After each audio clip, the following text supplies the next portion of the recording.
Wow, what a timing! Bardhaman সেতুটা কি সুন্দর করেছে না? সেদিয়ার এই ব্রিজটা কিন্তু অলমোস্ট কাজ শেষের দিকে, আর বেশি দেরি নয়, দেখতে পাচ্ছেন আপনারা। এই পলাশপুলের সময় আসছে, পলাশপুল টিকিট কাউন্টার, বোলপুর স্টেশন। তো এইমাত্র নামলাম আমরা বর্ধমান থেকে, বোলপুর এলাম মা তারা এক্সপ্রেস ধরে। এটা হচ্ছে বোলপুর স্টেশন, আর এখন আমি চলে যাব আমার শ্বশুরবাড়ি বোলপুরে। দেখো, কাকা সর্দি ঝাড়ার জন্য জায়গা খুঁজছিল, যেমনি ট্রেনটা পাস করলো অমনি কাকা সেকেন্ড ঝাড়তে ব্যস্ত হয়। বলো ঋষি, কোথায় যাচ্ছ বলে দাও। ঋষি, কোথায় যাচ্ছ? আজকে যাচ্ছি বোলপুর। বোলপুর কোন ট্রেনে চেপে? হ্যাঁ, কোন ট্রেনে চেপে মা যাচ্ছ? তারা এক্সপ্রেস। মাতারা। 7:53 বিশ্বভারতী ছিল। এই গাড়িটা কটায় ছিল? এইটাই ছিল 9:25। 9:20, কিন্তু 9:18 ঢুকলো।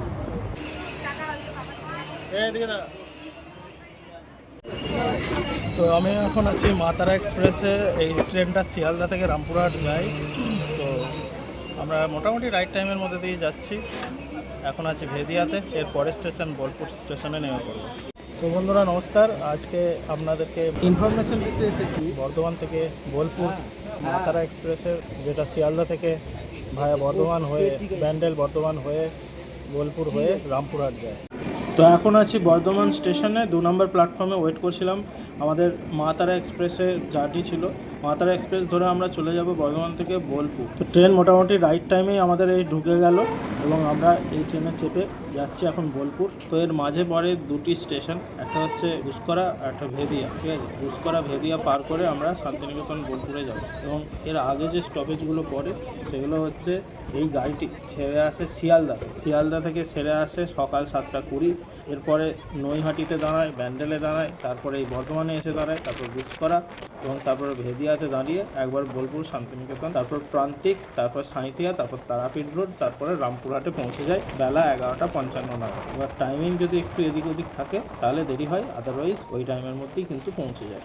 তো এই আমরা বর্ধমানের টালিত স্টেশন পেরোচ্ছি দেখুন। আর একটি এক্সপ্রেস ট্রেনকে কভার করার পরে আবার একটি ট্রেন দেখা গেল, মানে একটার পর একটা ট্রেন। ওই ট্রেনটা কিন্তু দাঁড়িয়ে রয়েছে, যেটা ইঞ্জিনটা কিন্তু সেই মালগাড়ির ইঞ্জিন দেখলাম। এবং এরপরে ঢুকছি খানা জংশন। তো এই সমস্ত স্টেশনে তো কোনো এক্সপ্রেস ট্রেন দাঁড়াবে না।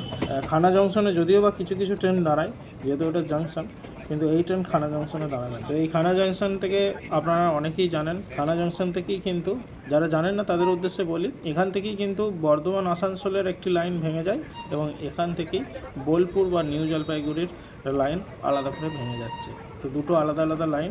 একদম স্ট্রেট যে রাস্তাটা যাচ্ছে সেটা হচ্ছে বর্ধমান আসানসোলের লাইন, নিউ দিল্লি যাওয়ার লাইন। আর যে রাস্তাটা একদম বাঁ সাইডে যাচ্ছে সেই রাস্তাটা হচ্ছে আপনার, মানে এই আপের ট্রেন একদম বাঁ সাইডে, সেটা হচ্ছে আপনার এই বোলপুর এবং নিউ জলপাইগুড়ি উত্তরবঙ্গ যাওয়ার লাইন। এবং ভিডিওটা যদি আপনারা পরিষ্কার দেখতে পান তাহলে বুঝতে পারবেন যে আমরা সেই লাইন অলরেডি ধরে নিয়েছি। এখন আমরা বোলপুরের বা উত্তরবঙ্গ যাওয়ার দিকে যাচ্ছি, আর ওই সাইডটা হয়ে গেল আসানসোলের লাইন। আর খানা জাংশনে এই আপের লাইনটাতে কিন্তু একটা কার্ভ থাকে, আর এই কার্ভটা কিন্তু দেখতে দারুণ লাগে এই কারণে, কারণ গোটা ট্রেনটা যখন ব্যাকে তখন ভিজুয়ালাইজ করতে খুব সুন্দর লাগে, ভিডিওটা খুব সুন্দর আসে আর কি। তো এই দেখতে পাচ্ছেন কার্ভ হয়ে গেছে, কার্ভ লাইন, এবং একটা ছোট্ট ব্রিজ আছে, সেই ব্রিজটার তলা দিয়ে চলে যাচ্ছে দুর্গাপুর আসানসোলের লাইনটি, এবং উপর দিয়ে চলে যাচ্ছে এই উত্তরবঙ্গের রাস্তা। তো যখন এই কার্ভটি শেষ হয়ে যায় তখন বুঝে যাবেন যে এবার ট্রেন সোজা হয়ে গেছে, মানে ওই ব্রিজটার মধ্যে এবার ঢুকবো। ব্রিজটার মধ্যে ঢুকবো, এই যে ব্রিজ আসছে দেখুন, আর এই ব্রিজটার তলা দিয়েই দেখবেন অজস্র লাইন চলে গেছে, যেটা ওই দুর্গাপুর আসানসোল দিল্লির লাইন। মানে উত্তর ভারতের যে কোনো জায়গা, বিহার, পাটনা বলুন, হরিদ্বার বলুন, সব এই দিক দিয়েই কিন্তু যায় নিচে দিকে। এই দেখুন ট্রেন যাচ্ছে, তো এই জায়গাটা কিন্তু খুব সুন্দর লাগে। হ্যাঁ, যখন ট্রেন যায় উপর নিচে, এখন দেখুন উপর নিচে দুদিক দিয়ে ট্রেন যাচ্ছে, কি সুন্দর লাগছে না? ট্রেনের গতি কিন্তু যথেষ্ট ছিল, আমি সেই গতির সাথেও কিন্তু ভিডিও করে দেখাচ্ছি। অ্যাকচুয়ালি এটা খুবই রিস্কি, আর আমার ভিডিওটা একটু ফাস্ট ফরওয়ার্ডিং করা আছে, কিন্তু ট্রেনের গতিও যথেষ্টই ছিল। কেন জানি না এই রুটে যখনই আমি ট্রাভেল করি তখন এই জায়গাটাই খানা জংশনের এই লুপ লাইনটাতে কিন্তু আমার সবসময় ভিডিও করতে ইচ্ছা করে, কারণ এখানের এই কার্ভিংটা খুব ভালো লাগে। আর আমরা গুসকরা স্টেশন পেরিয়ে গেলাম। আর একটা একটা যেটা এই লাইনে ভালো লাগে সেটা হচ্ছে অজয় নদের ব্রিজটা পরে। তো অজয় নদের ব্রিজটা এবং ভেদিয়ার এখন ওভারব্রিজ হয়ে গেছে, তো ওভারব্রিজের কাজ চলছে, তো সেটারও ভিডিও আমি করছি বিগত কয়েকদিন ধরে, কারণ ওরার কাজের আপডেটটাও আপনাদেরকে দিয়ে দিই, দেখে নেবেন এই ভিডিওতে কতটা কি কাজ হয়ে গেছে। তো এই যে ভেদিয়া ঢুকছি আমরা, দেখতে পাচ্ছেন হিসাব মতো যখন আমরা গুগলে সার্চ করি তখন কিন্তু ভেদিয়া স্টেশন দাঁড়াবে এটা দেখায় না, শুধুমাত্র বর্ধমানের পর গুসকরা তারপরেই বোলপুর এটাই শো করে। তো বন্ধুরা এই ট্রেনটা আবার রামপুরহাট থেকে ছেড়ে আসে 2:10 নাগাদ এবং শিয়ালদাতে ঢুকে যায় সন্ধেবেলা 6:45 নাগাদ। আর শিয়ালদা থেকে যেটা ছেড়ে আসে সেটার টাইমিং তো বলে দিলামই, তাও আরেকবার বলে দিই, সকাল 7:20 শিয়ালদাতে ছাড়ে গাড়িটা, যার বর্ধমানের টাইমিং থাকে 9:20 নাগাদ, এবং এরপরে এই গাড়ি 11:55 রামপুরহাট ঢোকে। তো এই দেখুন বন্ধুরা, ওই দূরে দেখা যাচ্ছে ভেদিয়ার সেই ব্রিজ, এটা হচ্ছে আন্ডার কনস্ট্রাকশনে এখন। একটা সময় ভেদিয়ার এই জায়গাটা নিচে দিয়ে, রেল লাইনের নিচে দিয়ে পার হতে হিমশিম খেত সবাই। ভেদিয়ার এই ব্রিজটা বহুদিন ধরে আমরা চেয়েছিলাম, ভেদিয়াতে একটা ব্রিজ হোক, ওভারব্রিজ হোক। তো দেখুন ভেদিয়াতে এই ওভারব্রিজ হয়ে গেছে এখন, অলমোস্ট কাজ শেষের দিকে, আর বেশি দেরি নয়। দেখতে পাচ্ছেন খুব দ্রুত গতিতেই কাজ এগোচ্ছে দেখুন। ভেদিয়ার এই ব্রিজটা কিন্তু অলমোস্ট কাজ শেষের দিকে, আর বেশি দেরি নয়। দেখতে পাচ্ছেন অলমোস্ট কাজ শেষের দিকে।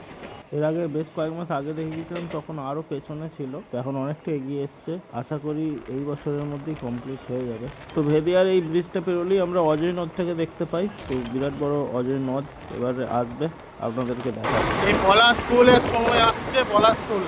এই পলাশের শোভা খুবই সুন্দর লাগে, কারণ লাল লাল ফুলগুলো ফুটে থাকে। আর এটা এই বোলপুরের এই রুটটাতে, শান্তিনিকেতন বোলপুরের রুটটাতে এবং পুরুলিয়ার রুটটাতে খুব দেখা যায়, এই দোলের ঠিক আগেটাতেই মার্চ মাস করে আর কি। তো এই আমরা অজয় নদ এবারে ক্রস করছি। তো অজয় নদের এখানেও কিন্তু বিভিন্ন শুটিং হয়, বিভিন্ন সিনেমারও শুটিং হয়েছে এবং বিভিন্ন ওয়েডিং এর ফটোগ্রাফি হয়ে থাকে, প্রি ওয়েডিং, পোস্ট ওয়েডিং আমি দেখেছি।